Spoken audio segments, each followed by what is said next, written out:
प्रधानमंत्री नरेंद्र मोदी ने हरियाणा प्रदेश की हरियाणा दिवस की शुभकामनाएं दी। उन्होंने कहा कि इस प्रदेश ने हमेशा ही कृषि और रक्षा जैसे बड़े क्षेत्रों में देश को महत्वपूर्ण योगदान दिया है। हरियाणा के अपने सभी परिवारजनों को राज्य के स्थापना दिवस पर मेरी हार्दिक शुभकामनाएं।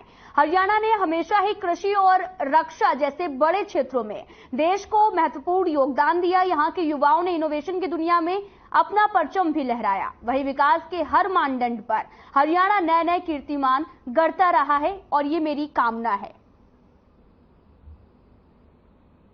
आपको बता दें कि प्रधानमंत्री नरेंद्र मोदी ने हरियाणा प्रदेश को हरियाणा दिवस की शुभकामनाएं दी और साथ ही एक्स के जरिए ट्वीट भी किया। और आपको बता दें कि उन्होंने कहा कि इस प्रदेश ने हमेशा ही कृषि और रक्षा जैसे बड़े क्षेत्रों में देश को महत्वपूर्ण योगदान भी दिया है। साथ ही उन्होंने कहा कि हरियाणा के अपने सभी परिवारजनों को राज्य के स्थापना दिवस पर मेरी हार्दिक शुभकामनाएं। हरियाणा ने हमेशा ही कृषि और रक्षा जैसे क्षेत्रों में देश को महत्वपूर्ण योगदान दिया और यहाँ के युवाओं ने इनोवेशन की दुनिया में अपना परचम भी लहराया। वहीं विकास के हर मानदंड पर हरियाणा नए नए कीर्तिमान गढ़ता रहे, यही मेरी कामना है।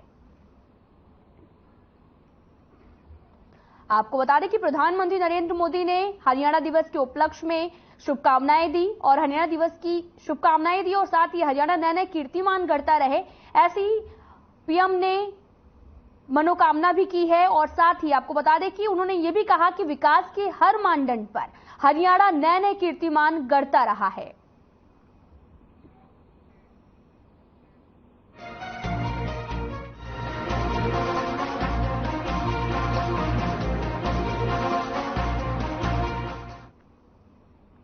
तो वहीं केंद्रीय गृह एवं सहकारिता मंत्री अमित शाह ने हरियाणा दिवस की शुभकामनाएं दी। शाह ने ट्वीट करते हुए लिखा कि चाहे क्षेत्र हो या फिर खेल का मैदान, हरियाणा ने सदैव भारत का गौरव बढ़ाने का काम किया है। हरियाणा के शौर्य, संस्कृति और साथ ही प्रतिभावान खिलाड़ियों पर पूरे देश को अभिमान है। पिछले एक दशक में हरियाणा ने विकास, खेल, शिक्षा और स्वास्थ्य जैसे हर क्षेत्र में अभूतपूर्व उपलब्धियां भी हासिल की हैं।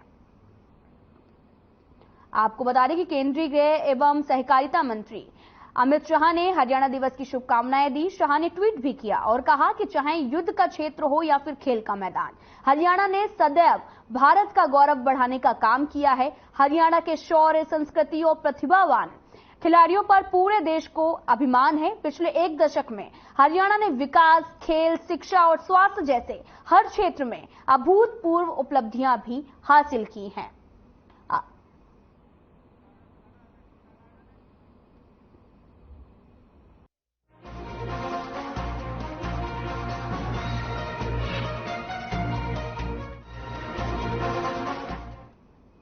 तो वहीं हरियाणा दिवस के अवसर पर आम आदमी पार्टी ने जन आक्रोश यात्रा शुरू कर दी है और साथ ही बड़ी विधानसभा में आम आदमी पार्टी के प्रदेश अध्यक्ष और राज्यसभा सांसद सुशील गुप्ता की ने भी इसकी शुरुआत की। और बेरी हलके में आम आदमी पार्टी के राज्य से सचिव अश्वनी देशवाल की अगुवाई में यात्रा शुरू हुई। 5 दिन तक चलने वाली ये यात्रा गांव-गांव से होकर गुजरेगी और ग्रामीणों से सीधा संवाद करते हुए युवाओं को रोजगार दिलाने और नशे से दूर रहने का संकल्प भी दिलवाएगी।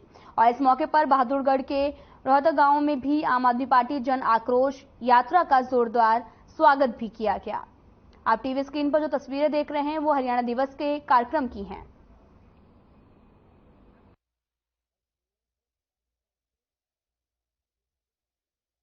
हरियाणा दिवस के अवसर पर आम आदमी पार्टी ने जन आक्रोश यात्रा की शुरुआत की। बड़ी विधानसभा में आम आदमी पार्टी के प्रदेश अध्यक्ष, राज्यसभा सांसद सुशील गुप्ता ने इसकी शुरुआत की। बेरी हलके में आम आदमी पार्टी के राज्य से सचिव अश्वनी देशवाल की अगुवाई में ये यात्रा शुरू की गई। 5 दिन तक चलने वाली ये यात्रा गांव-गांव से होकर गुजरेगी और ग्रामीणों से सीधा संवाद भी करते हुए युवाओं को रोजगार दिलाने और नशे से दूर रहने का भी संकल्प दिलवाएगी। इस मौके पर बहादुरगढ़ के रोहतक गांव में भी आम आदमी पार्टी और जन आक्रोश यात्रा का जोरदार स्वागत किया गया। आप तस्वीरें भी देख सकते हैं टीवी स्क्रीन पर जो आम आदमी पार्टी की जन आक्रोश यात्रा की हैं, जो कि जिसमें जोरदार जो है स्वागत भी किया गया, कार्यकर्ताओं ने किया। ये पूरी तस्वीरें झज्जर की हैं जहां पर जन आक्रोश यात्रा की शुरुआत की गई। और बड़ी विधानसभा में आम आदमी पार्टी के प्रदेश अध्यक्ष, राज्यसभा सांसद सुशील गुप्ता ने इसकी शुरुआत की है। और बेरी हलके में आम आदमी पार्टी के राज्य से सचिव अश्वनी देशवाल की अगुवाई में ये यात्रा शुरू की गई। इसी का नमूना आप देख रहे हैं क्योंकि ईडी अब भारतीय जनता पार्टी की नुमाइंदगी कर रही है और भारतीय जनता पार्टी अरविंद केजरीवाल जी को, आम आदमी पार्टी को खत्म करने की बहुत सी नाकाम कोशिश कर चुकी है, कई बार कर चुकी है। ये जो फर्जी केस 1.25 साल पहले शुरू हुआ, कई हजार जगह, हजारों जगह इन्होंने रीड करी, 1 रुपया आज तक नहीं मिला। फिर भी हमारे नेताओं को अंदर करके रखा हुआ है। तो अरविंद केजरीवाल जी के साथ भी अंदर करके ये चाहते हैं कि आम आदमी पार्टी को खत्म करें, परंतु इनकी ये मनोकामना पूर्ण नहीं। तो आज काम करने वाले इसी का नाम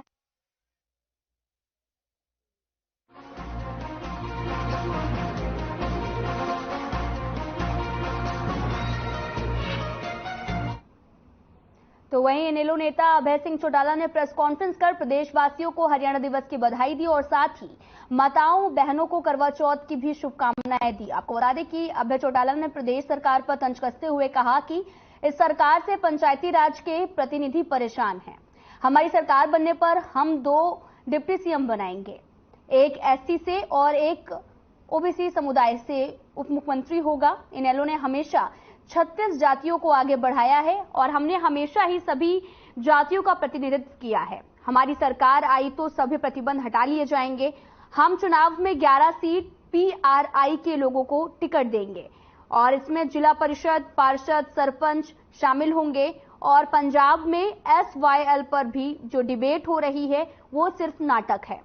आपको बता दें कि इनेलो नेता अभय सिंह चौटाला ने प्रेस कॉन्फ्रेंस कर प्रदेशवासियों को हरियाणा दिवस की बधाई दी और साथ ही माताओं बहनों को करवा चौथ की भी शुभकामनाएं दी। आपको बता दें कि अभय चौटाला ने प्रदेश सरकार पर तंज कसते हुए कहा कि सरकार से पंचायती राज के प्रतिनिधि काफी परेशान हैं। हमारी सरकार बनने पर हम 2 डिप्टी सीएम बनाएंगे और साथ ही इनेलो ने हमेशा 36 जातियों को आगे बढ़ाया है।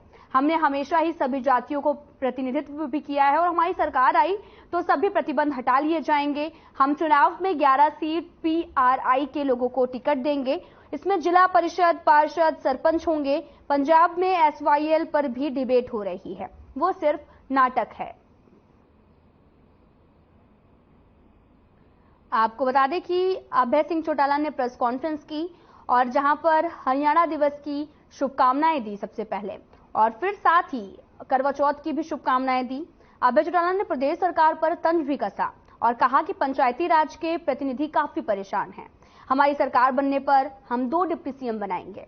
साथ ही उन्होंने ये भी कहा कि 36 जातियों को आगे बढ़ाया जाएगा और हम चुनाव में 11 सीट पीआरआई के लोगों को टिकट देंगे। इसमें जिला परिषद होगा, पार्षद होगा, सरपंच होगा और साथ ही पंजाब में एसवाईएल पर जो डिबेट हो रही वो सिर्फ नाटक है। और एसवाईएल पर मुद्दे पर भी बोले और साथ ही उन्होंने कहा कि जो भी डिबेट हो रही है वो काफी नाटकीय है।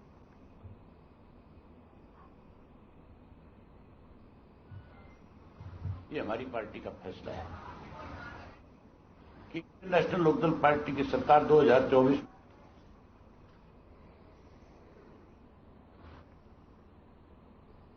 कि इंडियन नेशनल लोकदल पार्टी की सरकार 2024 में जब बनेगी, हम 2 डिप्टी चीफ मिनिस्टर बनाएंगे। एक बैकवर्ड क्लास से बनाएंगे और एक डिप्टी चीफ मिनिस्टर जो है शेड्यूल्ड कास्ट का बनाएंगे, ताकि हर जाति के साथ न्याय हो सके। ये हमारी पार्टी का फैसला है।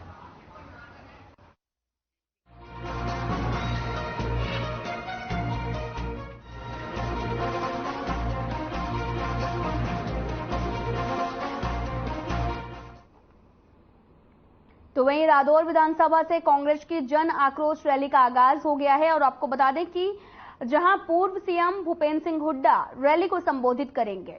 रैली के आयोजक कांग्रेस विधायक बिशन लाल सैनी ने सरकार पर निशाना साधा और कहा कि बिन तेल अब डबल इंजन की सरकार के दोनों इंजन फेल हो चुके हैं। जनता सरकार के पोटलों से भी दुखी हो चुकी है, इसलिए अब कांग्रेस पूरे प्रदेश भर में जन आक्रोश रैली कर सरकार को जगाने का काम करेगी। और कांग्रेस विधायक डॉक्टर बिशन लाल सैनी ने भी दावा किया कि रैली में भारी भीड़ भी जुटेगी। उन्होंने ये भी कहा कि रैली स्थल पर 3500 कुर्सियां भी लगाई जाएंगी। आपको बता दें कि रादौर विधानसभा से कांग्रेस की जो जन आक्रोश रैली का आगाज हो चुका है और साथ ही पूर्व सीएम भूपेंद्र सिंह हुड्डा रैली को संबोधित करेंगे। इस रैली के आयोजक कांग्रेस विधायक बिशन लाल सैनी हैं, जो कि उन्होंने उनके सरकार पर निशाना साधा और कहा कि बिन तेल अब डबल इंजन की सरकार के दोनों इंजन फेल हो चुके हैं। जनता सरकार के पोटलों से भी काफी दुखी हो चुकी है, इसलिए अब कांग्रेस पूरे प्रदेश भर में जन आक्रोश रैली कर सरकार को जगाने का काम करेंगे। कांग्रेस विधायक डॉक्टर बिशन लाल सैनी ने दावा किया कि रैली में भारी भीड़ भी जुटेगी और साथ ही रैली स्थल पर 3500 कुर्सियां भी लगाई गई हैं। आप तस्वीरों में भी देख सकते हैं जहां पर 3500 कुर्सियां लगाई गई हैं और ये पूरा मामला रादौर का है, जहां पर कांग्रेस ने जन आक्रोश रैली का आगाज किया है और इस सभा यानी कि इस रैली को संबोधित करेंगे पूर्व सीएम भूपेंद्र सिंह हुड्डा और वहीं रैली के आयोजक हैं कांग्रेस विधायक बिशन लाल सैनी, जिन्होंने सरकार पर निशाना साधा और कहा कि बिन तेल अब डबल इंजन की सरकार के दोनों इंजन फेल हो चुके हैं।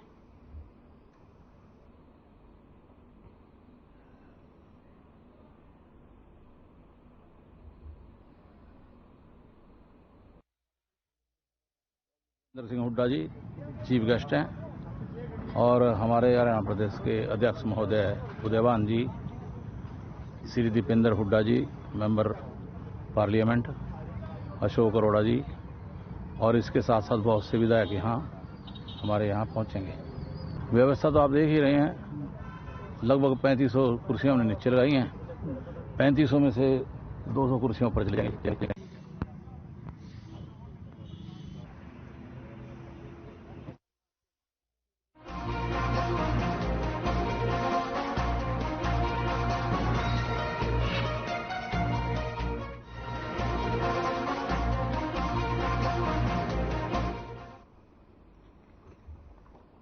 तो वहीं हरियाणा युवा कांग्रेस के प्रदेश अध्यक्ष दिव्यांशु बुद्धिराजा मंगलवार को बहादुरगढ़ में पूर्व पीएम स्वर्गीय इंदिरा गांधी की पुण्यतिथि पर हल्का बहादुरगढ़ युवा कांग्रेस अध्यक्ष सचिन जून पुत्र राजेश जून द्वारा रक्तदान शिविर का आयोजन किया गया। वहां पर वो पहुंचे और साथ ही आपको बता दें कि दिव्यांशु बुद्धिराज ने गुटबाजी को लेकर भी कहा कि हरियाणा कांग्रेस में नहीं बल्कि बीजेपी में गुटबाजी चरम पर है और यही कारण है कि बीजेपी प्रदेशाध्यक्ष ओपी धनखड़ भी गुटबाजी का शिकार हुए हैं। पूर्व सीएम भूपेंद्र हुड्डा के नेतृत्व में कांग्रेस पूर्ण बहुमत के साथ में सरकार बनाएगी। वहीं एक सवाल के जवाब में दिव्यांशु बुद्धिराजा ने भी कहा कि युवाओं को आगामी विधानसभा और लोकसभा चुनावों में भागीदारी भी दिलाई जाएगी। आपको बता दें कि पूर्व पीएम इंदिरा गांधी की पुण्यतिथि का आयोजन किया गया, जहां पर रक्तदान शिविर का आयोजन हुआ और साथ ही बुद्धिराजा ने बीजेपी में गुटबाजी चरम पर होने का आरोप लगाया और साथ ही कहा कि ओपी धनखड़ भी गुटबाजी का शिकार हुए हैं। आपको बता दें कि हरियाणा युवा कांग्रेस के प्रदेशाध्यक्ष दिव्यांशु बुद्धिराजा मंगलवार को बहादुरगढ़ में पूर्व पीएम स्वर्गीय इंदिरा गांधी की पुण्यतिथि पर हल्का बहादुरगढ़ युवा कांग्रेस अध्यक्ष सचिन जून पुत्र राजेश जून द्वारा रक्तदान शिविर का आयोजन किया गया। यहां पर वो पहुंचे और साथ ही दिव्यांशु बुद्धिराजा ने गुटबाजी को लेकर हरियाणा कांग्रेस में भी नहीं बल्कि बीजेपी में गुटबाजी चरम पर है और यही कारण है कि बीजेपी प्रदेशाध्यक्ष ओपी धनखड़ हैं, वो भी इस गुटबाजी का शिकार हुए हैं। पूर्व सीएम भूपेंद्र हुड्डा के नेतृत्व में कांग्रेस पूर्ण बहुमत के साथ सरकार बनाएगी। वहीं एक सवाल के जवाब में दिव्यांशु बुद्धिराजा ने कहा कि युवाओं को आगामी विधानसभा और लोकसभा चुनाव में भागीदारी भी दिलाई जाएगी।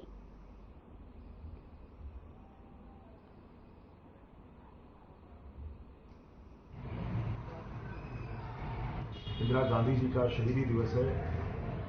आयरन लेडी ऑफ इंडिया के नाम से विख्यात देश की प्रथम महिला प्रधानमंत्री जी का शहीदी दिवस है। इस शहीदी दिवस पर हरियाणा युवा कांग्रेस उन्हें नमन करती है। मेरे साथ बहादुरगढ़ के हमारे साथी विधानसभा के अध्यक्ष सचिन जून साहब, आज उनको हम श्रद्धांजलि अर्पित करते हैं और उन्हें याद करते हुए आज हरियाणा युवा कांग्रेस ने बहादुरगढ़ के अंदर एक विशाल रक्तदान शिविर जो है आयोजित किया है।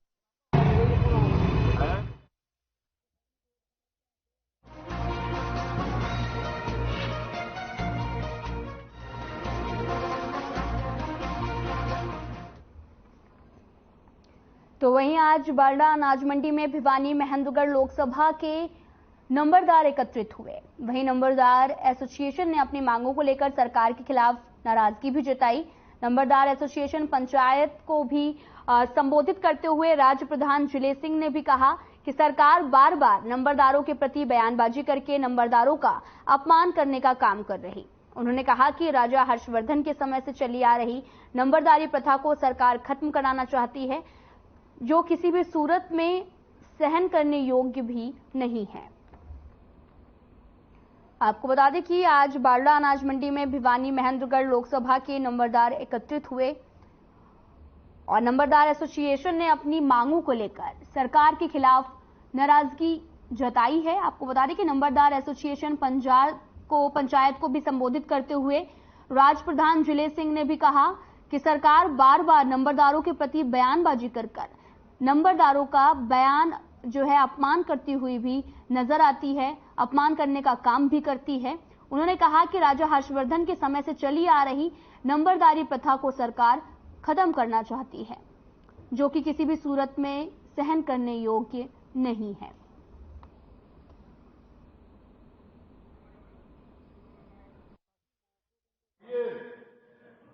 क्योंकि सरकार ने एक लेटर 23/11/21 एक लेटर जारी किया जिसमें नंबरदारी नई नियुक्तियां बंद कर दी, सरबराही खत्म कर दी और 60 और 75 के बीच में मेडिकल करवाना और 75 साल से ऊपर के नंबरदारों को हटा दिया। तो हमारी जो समस्या है, ये सरकार ने एक समस्या पैदा कर दी, इसलिए हमने ये लोकसभा स्तर पर नंबरदारों की मीटिंग लेनी शुरू कर दी।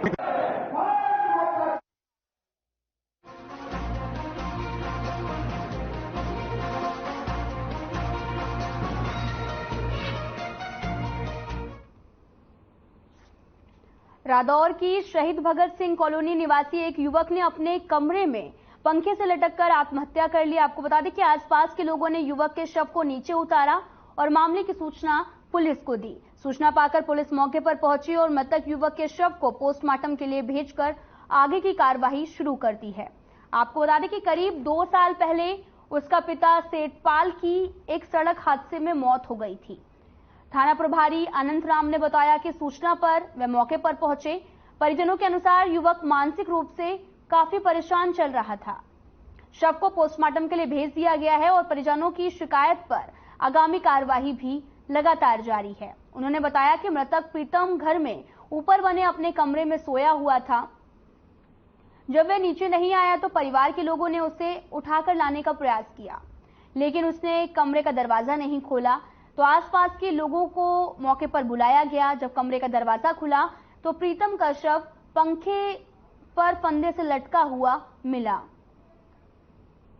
आपको बता दें कि रादौर की शहीद भगत सिंह कॉलोनी निवासी एक युवक ने अपने कमरे में पंखे से लटककर सुसाइड कर लिया है और आसपास के लोगों ने युवक के शव को नीचे उतारा। मामले की सूचना पुलिस को दी गई।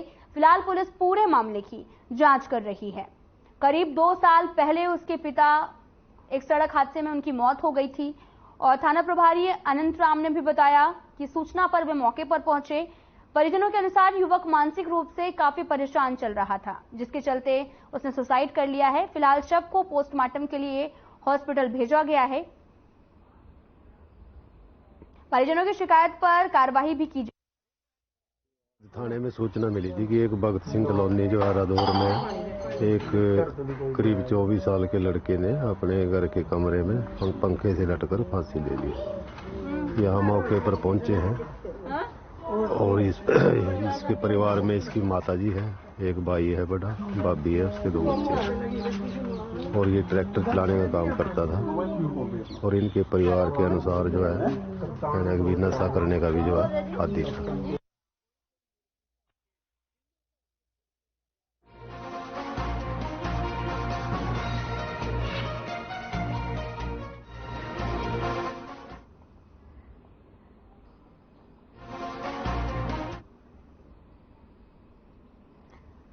तो वहीं हरियाणा में महिला पुलिस कर्मियों के लिए करवा चौथ पर पुलिस प्रशासन ने पर्व के मद्देनजर खास इंतजाम किए हैं। आपको बता दें कि पुलिस लाइन में ही करवा चौथ की कथा सुनने पर विशेष प्रबंध भी किया गया। एसपी डॉक्टर अर्पित जैन के विशेष निर्देश पर ये इंतजाम किए गए हैं। ड्यूटी के साथ साथ पति की दीर्घायु के लिए महिला पुलिसकर्मियों ने करवा चौथ का पर्व मना रही हैं। आपको बता दें कि एसपी के आदेश पर इस पर्व को धार्मिक रीति रिवाज को सही ढंग से मनाने के लिए ड्यूटी में भी छूट दी गई और यहां दिन के समय पुलिस लाइन में महिला पुलिसकर्मियों ने न सिर्फ करवा चौथ की कथा सुनी, साथ ही अपने पति की दीर्घायु के लिए भगवान से प्रार्थना भी की। आप टीवी स्क्रीन पर तस्वीरें देख सकते हैं जो कि हरियाणा की हैं, जहां पर महिला पुलिसकर्मियों के लिए करवा चौथ पर पुलिस प्रशासन ने पर्व के मद्देनजर खास इंतजाम किए हैं। पुलिस लाइन में ही करवा चौथ की कथा सुनने का विशेष प्रबंध भी किया गया। एसपी ने बताया कि ड्यूटी के साथ साथ पति की दीर्घायु के लिए महिला पुलिसकर्मियों ने करवा चौथ का पर्व मना रही हैं। एसपी के आदेश पर इस पर्व को धार्मिक रीति रिवाजों को सही ढंग से मनाने के लिए ड्यूटी में भी छूट दी गई है। यहां दिन के समय पुलिस लाइन में महिला पुलिसकर्मियों ने न सिर्फ करवा चौथ की कथा सुनी, साथ ही अपने पति की दीर्घायु के लिए भगवान से प्रार्थना भी की। आपको बता दें कि ड्यूटी के साथ में पति धर्म निभाया गया और साथ ही पुलिस लाइन में करवा चौथ मनाया गया। महिला पुलिसकर्मियों में काफी उत्साह भी दिखा। आप टीवी स्क्रीन पर तस्वीरें देख सकते हैं जो कि झज्जर से हैं, जहां पर महिला पुलिसकर्मियों के लिए करवा चौथ पर पुलिस प्रशासन ने पर्व के मद्देनजर खास इंतजाम किए। पुलिस लाइन में ही करवा चौथ की कथा सुनने का विशेष प्रबंध भी किया गया, जहां पर पुलिसकर्मियों ने पति की दीर्घायु के लिए कामना की है।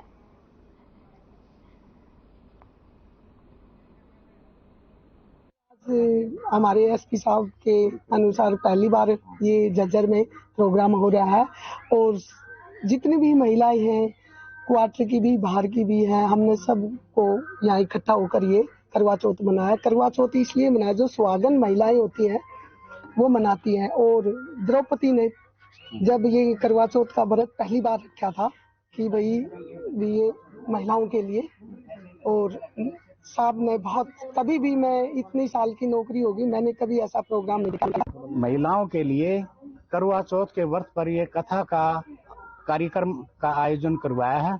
इससे सभी महिलाएं और पुलिस डिपार्टमेंट के बच्चे सभी खुश हैं।